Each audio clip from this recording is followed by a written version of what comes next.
Welcome to the Utility Insider Bonus Podcast, which is a podcast for utility professionals dedicated to navigating the ever-changing energy landscape for their organizations and customers. I'm Brian Olsen, Questline Digital's technical engineer. And over the next few minutes, we're diving into the current trends and issues in the utility space. So let's get started.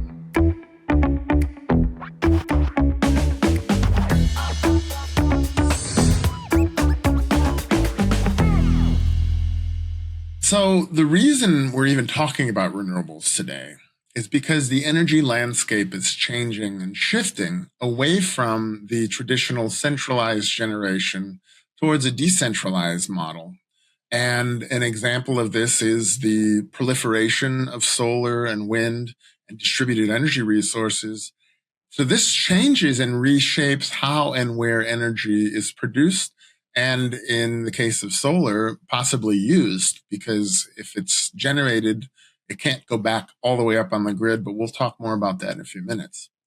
So some key renewable energy trends, there's an explosive growth in solar. It is the fastest growing global source of new energy production.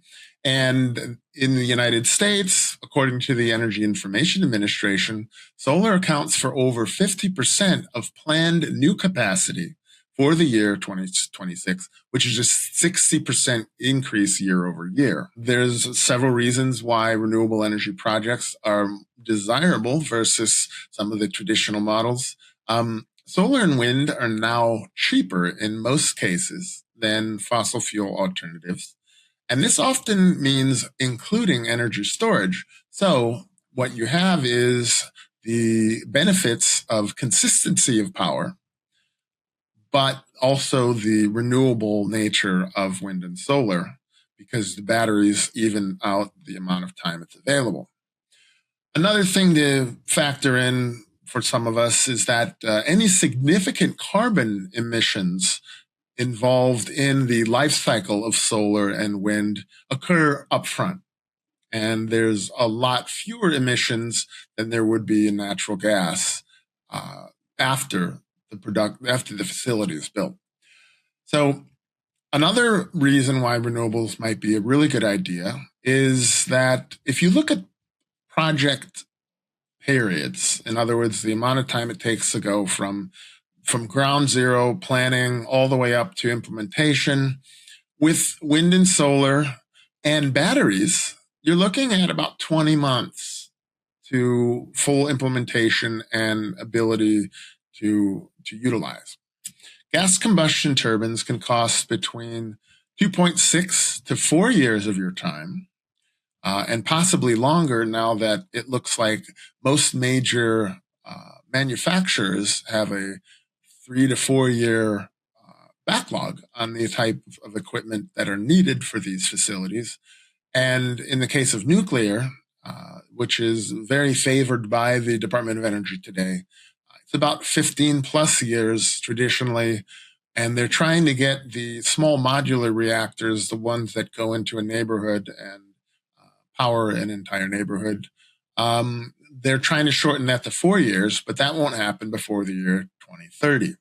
Now, as we talk about energy storage batteries, they can serve many purposes, the main one being large-scale grid support. They're critical, again, for balancing solar and wind intermittency. They can capture any excess solar output and then release it during evening peaks. And they reduce reliance on any new capacity you might generate in peaker plants, et cetera. And the same thing goes for wind. Wind is one of the top 3 sources of new capacity, despite the federal issue with permitting and national security. About 11.8 gigawatts of wind capacity is planned for 2026, which is more than double of last year. And 4 states, New Mexico, Texas, Illinois, Wyoming, account for nearly 60% of those additions. There were some issues with some major offshore projects, namely Vineyard Wind 1 and Revolution Wind, but the legal issues have hopefully been survived and solved, and now they're targeted for use within 2026 or 2027. Now, for the people that are saying that turbines are not recyclable, we're at the point now where 90% of the turbine materials can be recyclable, and they've found use for the spent blades in construction materials, park benches, etc. So that's kind of a back burner question when the debate comes up. Now, we know that there's a lot of data centers that are coming on board and additional energy needed for those. That requires a little bit of renewable expansion and resilient grid capabilities.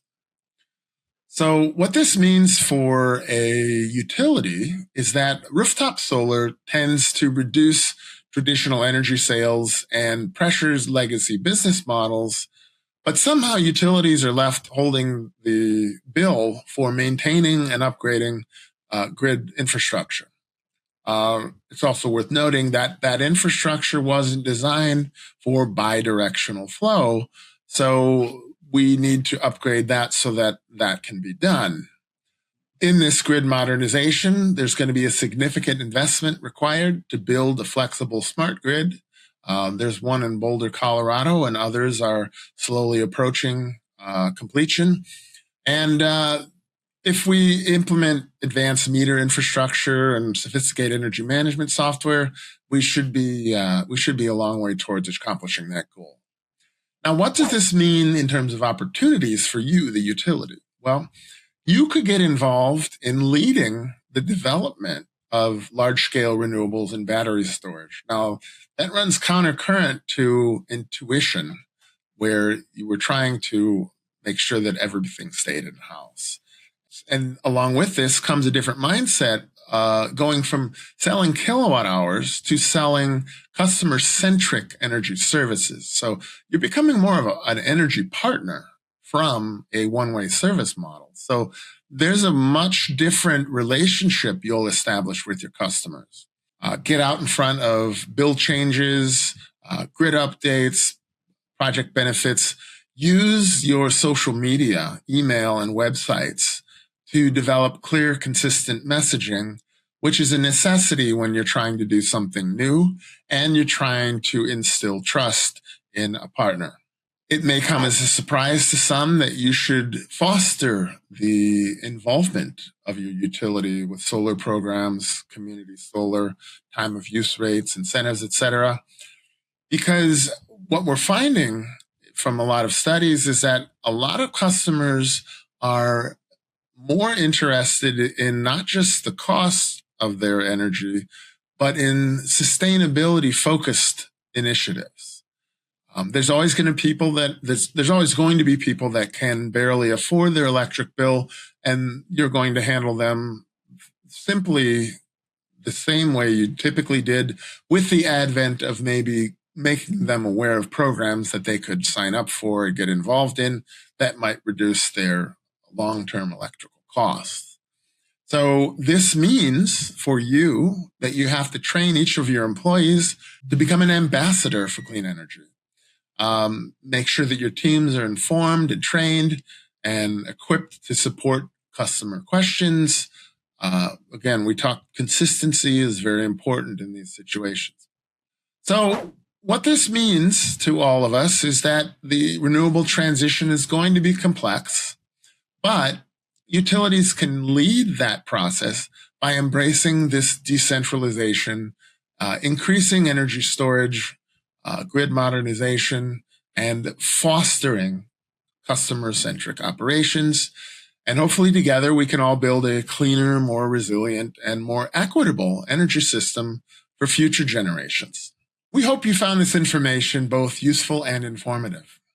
We'll be back again next quarter after the Q2 Powering Engagement podcast event, Smarter Targeting and Optimization. Our very own Questline Digital's host, Rebecca Zarobsky, and her guests will explore how utilities can use segmentation, personalization, and focused testing to deliver more relevant, effective customer communications. Until then, thanks for tuning in. I'm Brian Olsen.